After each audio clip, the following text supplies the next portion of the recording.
Time did you have to get up this morning to come on the flight here, and what do you think about this? I got up at 3:15. Maybe it was 4. Yeah. What do you think of this so far? Anybody that's been in the service knows hurry up and wait. Our mission is to fly as many veterans to see their memorial as we can, honoring their service and encouraging them to share their stories.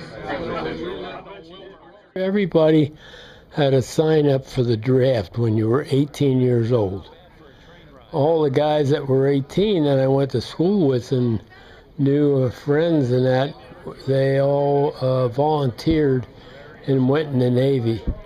But my mom didn't think I should go in the Navy with them. I wanted to, but she said I should wait and maybe they wouldn't take me.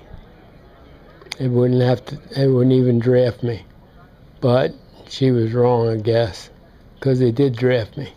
I went in Fort Thomas, Kentucky for about a week and got a uniform. And then we got on a train and went to Fort Leonard Wood, Missouri, took basic training and advanced training. Army life was not bad at all. When they're not shooting at you, it wasn't too bad. You have to get used to it. Good morning, ladies and gentlemen. Welcome aboard Miami Air International. We're happy to have you with us this morning.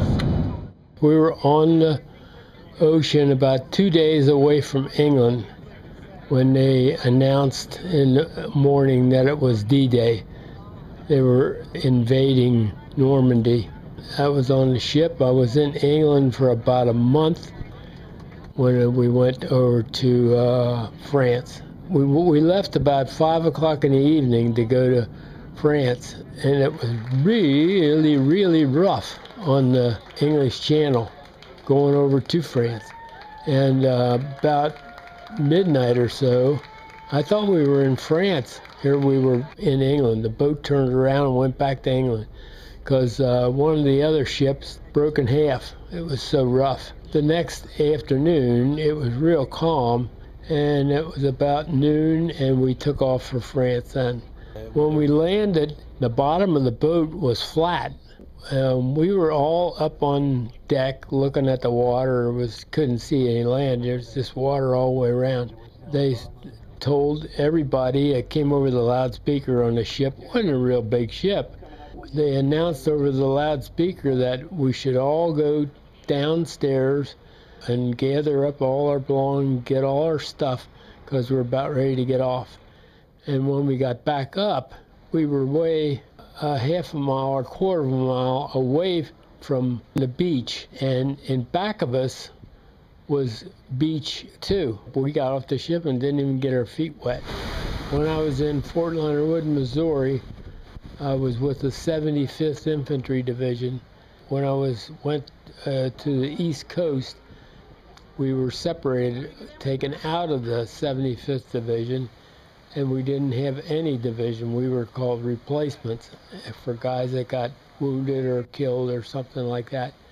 When we got to St. Lo, France, I met up with the 79th Division. I was transferred into the 79th Division. They first put me in as a machine gunner. I didn't know beans about a machine gun. I didn't know how to take it apart or anything. But they suffered the most losses of machine gun. That's why I got put in with that. I was only with them about a week, and then I got transferred to Company I, right back to an infantry company. And so I was just a regular dog face. First I walked to St. Lo, and I got with them, and then we walked just about to Paris.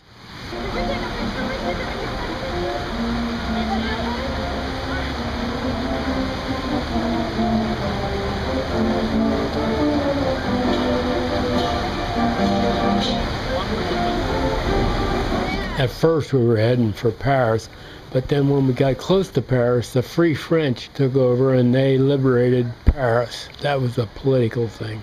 And we headed south and toward Germany, southeast, I guess it was. When I got hit, it was dark. Another guy and myself dug like a ditch just big enough that we could both get in and lay. I was laying next to him, just like two spoons in a drawer. We were in the woods at the time, and we were getting shelled all the time. And mortar shell or something, instead of hitting the ground, they go off. When they hit the ground, they explode and they go off like a flower pot. In other words, it goes up in the air. This happened to hit a tree limb and then it exploded down, and that's when I got hit. And that was the best thing happened to me. I got hit in the leg. There was about 4 other guys that got hit when I did. They told us to go back to the aid station. That was general procedure. Go to the aid station and they would take care of you. And that's where I started out for there. I had to walk, just like everybody else had to walk. Well, I got hit in the leg. It wasn't too nice walking, but I made it. We got to the aid station and they put us in like an ambulance. You've seen them on TV already. It was just starting to get light when we left there. They took us to a hospital, something like MASH on TV. That night, I got put on a plane.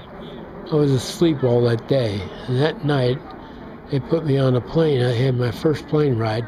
And they took me back to England to a hospital. Oh, yeah. Yeah, that's great. After I got better in the hospital, they sent me back to the same outfit I was in before, in France. And at that time, they were just about ready to cross over into Germany.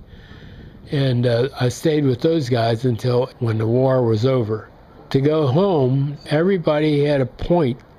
They call it the point system. All the guys, depend on how long you were in the Army, you got so many points. How long you were overseas, you got so many points for that. How many, if you were wounded, you got points for that. I had 5 points because I was wounded. And in about 2 months, they moved us to Marseille, France. We got on a ship, not a big ship again, and we left for the United States.